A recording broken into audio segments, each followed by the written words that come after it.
Ish banore e shtëpisë më të famshme në Shqipëri, Egli Tako po përjeton një periudhë të mbushur me angazhime dhe suksese. Pas daljes nga formate, ajo është aktivizuar në muzikë dhe ka nisur të shfaqet gjithnjë më shpesh dhe në projekte televizive.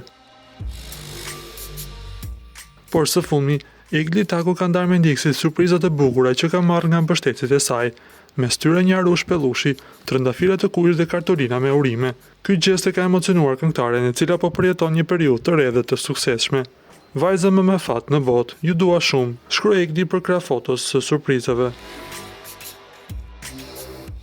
Siç e kemi thënë dhe sërtën, ajo është mjaft aktive në rrjetet sociale dhe pas kësaj fotoje, ajo ka publikuar një foto tjetër, ku duke e veshur me një bluzë ngjyrare që i thekson elegancën dhe e bën të duket më rrezatuese se kurrë më parë. Pamja e saj është e kuruar deri në detaje, duke kthyer foton në një kombinim të hijeshisë dhe stilit të veshjes. Ju lutem klikoni tek butoni subscribe për të marrë të rejat më të fundit nga showbizi shqiptar.